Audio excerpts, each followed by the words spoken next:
பிரியமானவர்களே, ஆண்டவராகிய இயேசு கிறிஸ்துவின் நாமத்தில் என் அன்பின் வாழ்த்துக்கள். இன்றைய முத்து என்னும் இந்த சிறிய தியானத்தில் யெகோவா நிசி, அதாவது அமலேக்கினை மேற்கொண்டு ஆண்டவர் அவர்களுக்கு எப்படி ஜெயத்தை கொடுத்தார், தேவன் என் விருது கொடி என்ற தலைப்பில் தொடர்ந்து தியானிக்கிறோம். அமலேக்கன் யார் என்பதை தியானித்தோம். எப்படி ஒரு தேவ ஜனங்களை அவன் தாக்கினான் என்பதை குறித்து தியானித்தோம்.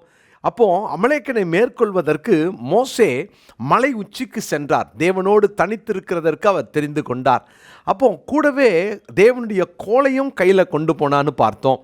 மூன்றாவதாக இந்த மோசே போகும் பொழுதே ஆரோனையும் தன் சகோதரனாகிய ஆரோனையும் ஊரையும் கூட தன்னோடு கூட அழைத்து சென்றதை நாம் பார்த்து வருகிறோம். பிரியமானவர்களே, இந்த ஒருமனப்பாடு ரொம்ப முக்கியம். அதனால தான் ஒருவருக்கு ஒருவர் நம்ம எப்படி இருக்க வேண்டும் என்பதை தான் நம்ம தியானிக்கிறோம். எப்பவுமே கூடி வாழ்ந்தால் கோடி நன்மை என்பது பழமொழியாக இருந்தாலும் உண்மையில் நம்முடைய வாழ்க்கையில் எப்போ தனித்து செயல்படுகிறோமோ, எப்போ அந்த ஒருமனப்பாடு கெட்டு போகிறதோ அப்பொழுது நிச்சயமாய் சத்ரு மேற்கொள்வான். பிரியமான தேவனுடைய பிள்ளைகளே, இன்றைக்கி நம்முடைய தனிப்பட்ட வாழ்க்கையில் எப்போதும் ஒருமனப்பாட்டை காத்துக்கொள்ள அழைக்கப்படுகிறோம். உங்கள் வாழ்க்கையில் அந்த ஒருமனப்பாடு எவ்வளவு அவசியம் என்பதை தான் ஒவ்வொரு நாள் இந்த இன்றைய முத்து பகுதி மூலமாக தயவு செய்து கேளுங்க, பிறருக்கு அனுப்புங்க. வாழ்க்கையை சரிப்படுத்தி கொள்ள தேவன் கொடுக்குற அந்த நல்ல வாய்ப்பை பயன்படுத்தி கொள்ளுங்க. கர்த்தர் உங்களை ஆசீர்வதிப்பார். இன்றைக்கு இன்னொரு காரியத்தை, ஒருவருக்கொருவர் செய்ய வேண்டிய காரியத்தை குறித்து நான் வேதத்தின் மூலமாக உங்களோடு கூட காண்பிக்க விரும்புகிறேன். எபேசியருக்கு எழுதின நிருபம் 5ஆம் அதிகாரத்தின் 21வது வசனத்தை நான் வாசிக்கிறேன். எபேசியர் 5:21. தெய்வ பயத்தோடே ஒருவருக்கொருவர் கீழ்ப்படிந்திருங்கள். தெய்வ பயத்தோடே ஒருவருக்கு ஒருவர் கீழ்ப்படிந்திருங்கள். இங்கு பார்க்கிறோம், எபேசியர் 5ஆம் அதிகாரத்தில் சபையை குறித்தும் கிறிஸ்துவை குறித்தும் சொல்லி வருகிறார். அதில் அடையாளமாக கணவன் மனைவியை குறித்து எழுதுகிறார். இதிலே கணவன் மனைவியை அடையாளப்படுத்துகிறதையும் நாம் பார்க்கிறோம். கடைசியில் தான் இந்த ரகசியம் பெரியது, நான் கிறிஸ்துவை குறித்தும் சபையை குறித்தும் சொல்கிறேன்னு சொல்லி அவர் அதை முடிக்கிறார். இந்த 5ஆம் அதிகாரம் 21ஆம் வசனத்தில் பாருங்க, தெய்வ பயத்தோடே ஒருவருக்கொருவர் கீழ்ப்படிந்திருங்கள். எனக்கு அருமையான கர்த்தருடைய பிள்ளைகளே, இந்த கீழ்ப்படிதல், ஒருவருக்கொருவர் இருக்க வேண்டிய கீழ்ப்படிதல் ரொம்ப அவசியமான காரியம். நிறைய பேர் சொல்ல நான் கேட்டிருக்கிறேன், கணவனுக்கு மனைவி கீழ்ப்படிய வேண்டும் என்று சொல்ல நான் கேட்டிருக்கிறேன். அதே நேரத்தில் கர்த்தருக்குள்ளாக மனைவிக்கு கணவரும் கீழ்ப்படிய வேண்டும் என்பதை நம்ம வேதத்தின் மூலமாக அறிந்து கொள்ள முடியும். பிரியமானவர்களே, ஒருவருக்கு ஒருவர், அப்போ குடும்பத்தில் மாத்திரம் அல்ல, நீங்கள் வேலை செய்கிற இடங்களிலும் கூட ஒருவருக்கொருவர் கீழ்ப்படிந்திருங்கள். நான் மறுபடியுமாக யாத்திராகமம் 17ஆம் அதிகாரத்துக்கு உங்களை கொண்டு செல்லுகிறேன். பாருங்கள், அங்கே ஆரோன் ஒரு கல்லை எடுத்து கொண்டு வந்து மோசேயை அமர செய்கிறார். அப்போ ஆரோனுக்கு ஊர் அங்கே எவ்வளோ பெரிய உதவியாக இருந்தான் பாருங்களேன். ஆனால் அதே நேரத்தில் ஒருவேளை இந்த கல்லை எடுப்பா அப்படின்ன உடனே கண்டிப்பாக அவன் கீழ்ப்படிந்திருக்க வேண்டும். ஒன்று ஆரோன் கீழ்ப்படிஞ்சிருக்கணும், இல்லைனா ஊர் கீழ்ப்படிஞ்சிருக்கணும். ரெண்டு பேரும் சொன்னதை மோசே கேட்டு அதில் உட்கார்ந்துருக்கணும். இல்லை மோசே ஒரு கல்லை கொண்டு வாங்கன்னு ஆலோசனை சொன்னால் நீ யார் சொல்கிறதுக்கு நான் அவங்க எதிர்த்து பேசாமல் அவர்களும் கீழ்ப்படிந்தார்கள். பிரியமானவர்களே, கர்த்தருக்குள்ளாக ஒருவருக்கொருவர் தெய்வ பயத்தோடே கீழ்ப்படிவது ரொம்ப நல்லது. தெய்வ பயத்தோடு கீழ்ப்படிய கற்றுக்கொள்ளுங்கள். ஆண்டவருக்கு பயந்தால், தேவ பயம் இருந்தால் கர்த்தருக்குள்ளாக நாம் கீழ்ப்படிவோம். இன்றைக்கி எத்தனை நேரம் நம்ம கீழ்ப்படிதல் நமக்குள்ளே இருக்கிறது யோசித்து பாருங்களேன். நீ யார் சொல்கிறது, நான் என்ன கேட்கிறது என்று எத்தனை நேரங்களில் கீழ்ப்படிய மனமில்லாமல் வாழ்கிறோம். யோசித்து பாருங்கள். நீங்கள் கர்த்தருடைய பிள்ளைகளே, உங்களுடைய வீட்டில் கணவன் மனைவிக்கு, மனைவி கணவனுக்கும் கீழ்ப்படியணும். பெற்றோருக்கு பிள்ளைகள் கண்டிப்பாக கீழ்ப்படியணும். ஒருவேளை பிள்ளைகள் கர்த்தருக்குரிய காரியங்களை பெற்றோருக்கு சொல்லும் பொழுது தெய்வ பயத்தோடு அவர்கள் அதை சொல்லுவார்கள் என்றால் பெற்றோரும் அதற்கு கீழ்ப்படிய வேண்டும். அலுவலகத்தில் உங்கள் எஜமானருக்கு நீங்கள் கீழ்ப்படியணும். கர்த்தருக்குள்ளாக நீங்கள் ஒருவருக்கு ஒருவர் கீழ்ப்படிய நீங்கள் கற்றுக்கொள்ளுங்கள். பிரியமானவர்களே, உங்களுடைய குடும்ப வாழ்க்கையில் அந்த கீழ்ப்படிதல் உண்டா?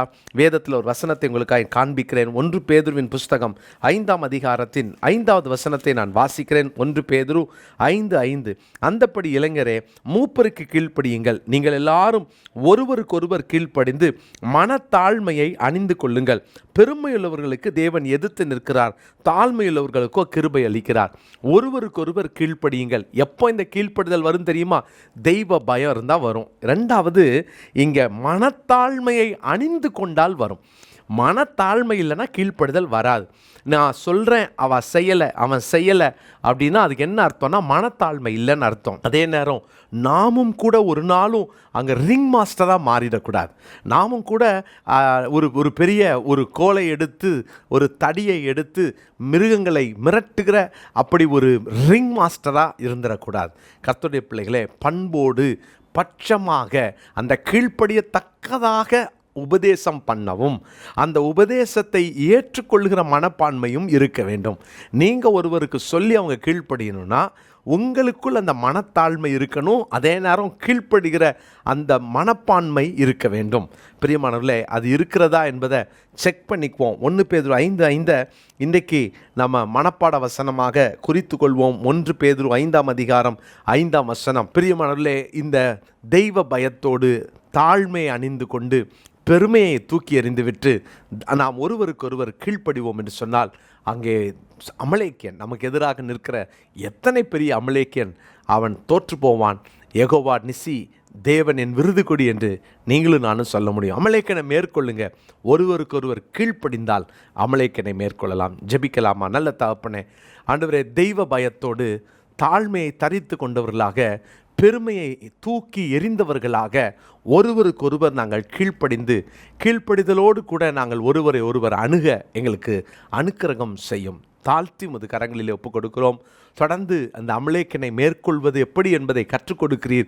எங்கள் வாழ்க்கையில் அதை அபியாசப்படுத்தவும் கிருபை தாரும். இயேசுவின் மூலமாய் ஜெபிக்கிறோம் நல்ல பிதாவே, ஆமென். பிரியமானவர்களே, அன்பின் வாழ்த்துக்கள். விங்ஸ் ஆஃப் விக்டரி IAS அகாடமியினுடைய 2024-25வது ஆண்டிற்கான சேர்க்கை நடைபெற்று வருகிறது. தரிசனமுள்ள, ஆர்வமுள்ள, நானும் IAS IPS ஆகணுன்ற அப்படிப்பட்ட தரிசனமுள்ள இளைஞர்களை நாங்கள் அன்போடு அழைக்கிறோம். நீங்கள் ஒருவேளை UGO PGO முடித்திருப்பீர்கள் என்று சொன்னால், இதற்காக ஆயத்தப்பட்டு கொண்டிருப்பீர்கள் என்று சொன்னால், உடனே கீழே காண்கிற ஃபோன் நம்பர் மூலமாக நீங்கள் தொடர்பு கொண்டு உங்களுடைய அப்ளிகேஷனை வாங்கி உடனடியாக நீங்கள் அனுப்பலாம். ட்ரைப்ஸுக்கு முழுவதுமாக நாங்கள் இலவசமாக கொடுக்குறோம். எனவே பழங்குடியினரை சார்ந்த பிள்ளைகளாக இருப்பார்கள் என்றால் அவர்களுக்கு நாங்கள் இலவசமாக இந்த பயிற்சியை கொடுக்க விரும்புகிறோம். என்ட்ரிவில் அவுட்ஸ்டாண்டிங்காக பெர்ஃபார்ம் பண்ணுற மாணவர்களுக்கும் முற்றிலுமாக இலவசமாக நாங்கள் இதை கொடுக்கவிருக்கிறோம். ஹாஸ்டல் ஃபெசிலிட்டி உண்டு. சிறந்த ஃபேக்கல்ட்டிஸை நாங்கள் இந்த வருஷம் ஒழுங்கு செய்திருக்கிறோம். எனவே வாருங்கள், பயனடையுங்கள். தேசத்தில் ஆண்டவர் பெரிய யோசேப்புகளையும் தானியேல்களையும் எழுப்பி இந்திய தேசத்திற்கு நீங்கள் ஆசீர்வாதமாக இருக்க உங்களுக்கும் ஆண்டவர் அந்த கிருபைகளை தருவாராக. God bless you.